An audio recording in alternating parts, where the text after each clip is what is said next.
સાદી બંગડી એટલે પ્લાસ્ટિકની બંગડી. અને જેને પૈસા ઘણા હોય બહુ પડીને આવે ત્યારે જેટલા તોલા પહેરાવું એટલું પહેરાવજો. માનો આપણે ભાઈ ત્યાં સામે ગામ જ્યારે ધાન લઈને લઈએ અને પટલાની અંદર આટલી 4 વસ્તુ જ રહેશે. લગ્ન પ્રસંગે હલ્દી રસમ એન્ટ્રી મારવાની પ્રથા આ તમામ પ્રકારની રસમો બંધ કરવામાં આવે છે.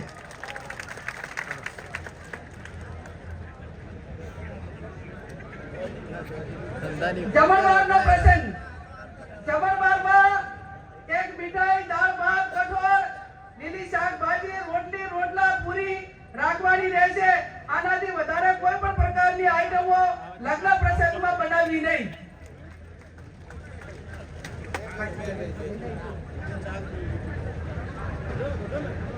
જમણવારમાં છાશ રાખવી હોય તો રાખી શકાશે. ઉનાળાનું હોય તો સાહેબ છાશ રાખવી પડે. હવે પછી આવ્યો મામેરાનો પ્રસંગ. મામેરામાં મહિલા અને પુરુષ સાથે વધુમાં વધુ 100 ની સંખ્યા લઈ જવાની રહેશે. મામેરામાં વધુમાં વધુ તમામ પ્રકારના 11 વાહનો લઈ જવાના રહેશે. મામેરામાં કપડાની ઓઢવણી પ્રથા સદંતર બંધ કરવામાં આવે છે. તેની જગ્યાએ જે માંડવિયા હોય, જે આપણા પ્રસંગો હોય એ ધારા પ્રમાણે રોકડમાં ઓઢવણું કરવાનું રહેશે. મામેરામાં ઓછામાં ઓછા એ 11,000 અને વધુમાં વધુ જે ધાનમાં મેળવાના એ 1,51,000 થી વધારે જાહેરમાં કોઈ રકમ મૂકી શકાશે નહીં. મામેરા પ્રકારમાં તમામ પ્રકારના દાગીના લેવા લઈ જવાની પ્રથા બંધ કરવામાં આવે છે. અને તમામને દાગીના લઈ દેવા હોય તો એ આગળને દાડે આપી આવે અથવા તો પછી અઠવાડિયા પછી બાની ધાનમાં એ દિવસે આ 1,51,000 થી વધારતી કોઈ પણ પ્રકારની રકમ એ વધારે જાહેર માંડવામાં કે ધાનમાં મૂકવાની રહેશે નહીં. પાટલું, લોટો, બેડું અને ફક્ત રસોડા સેટ આપવાનો રહેશે. ભેટમાં જે બહાડો આપવામાં આવે છે એ સદંતર બંધ કરવામાં આવે છે.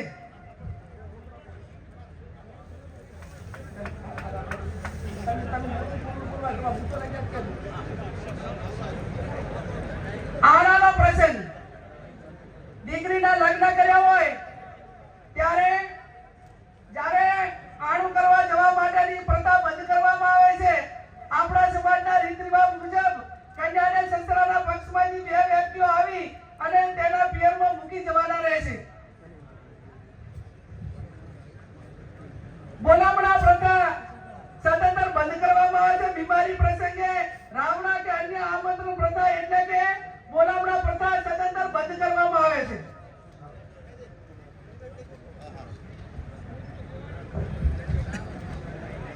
મુદ્દા નંબર 11 ઢૂંઢ જન્મદિવસ પ્રસંગે ઢૂંઢ પ્રસંગ આમંત્રણ કે રાવણું રાખવું નહીં. જન્મદિવસની ઉજવણી પ્રસંગે સદંતર બંધ કરવામાં આવે છે. જન્મદિવસની ખુશી પેટે જે તે વ્યક્તિએ નજીકની આપણા સમાજની લાઇબ્રેરી હોય અથવા શૈક્ષણિક સંસ્થા હોય ત્યાં યથાશક્તિ ફાળો આપી શકશે. મુદ્દા નંબર 12 છૂટાછેડા બાબત. હવે મૈત્રી કરાર હોય કે લવ મેરેજ હોય આ કાયદાથી બંધાયેલી વસ્તુ છે. પણ મૈત્રી કરાર તેમજ ભાગીને પ્રેમ લગ્ન કરનારને અથવા સમાજે આ બાબતમાં કોઈ બીજા સમાજ કે એવું થયું હોય તો એને જેટલું શક્ય છે એટલું સમાધાન કરવા માટેનો પ્રયત્ન કરવો અને આવી ઘટનાઓ ન બને એટલા માટે સમાજમાં સમજણ ઊભી કરવી.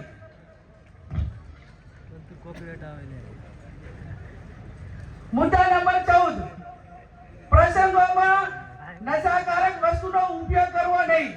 સમાજમાં કોઈ પણ સારા નશા તમામ પ્રકારના પ્રસંગોમાં વ્યસનવાળી કોઈ પણ પ્રકારની વસ્તુ, ગોળી, બીડી, અફીણ, આ કોઈ પણ નશાના કોઈ પણ પ્રકારની બદીઓ એ લગ્ન કે આ પ્રસંગમાં ન વપરાય એવું પણ આજે સમાજ નક્કી કરે છે.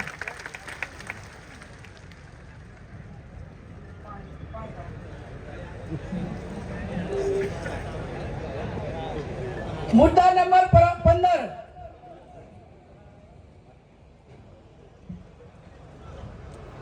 મરણ પ્રસંગે આપણા માતા પિતા કે કોઈ પણ વડીલ એ ગુજરી જાય અને ઉંમર લાયક હોય તો માત્ર મરણ પ્રસંગે ખીચડી કઢી તેલ અથવા ઘી વાપરવું આ સિવાય અન્ય કોઈ વસ્તુ વાપરી શકાય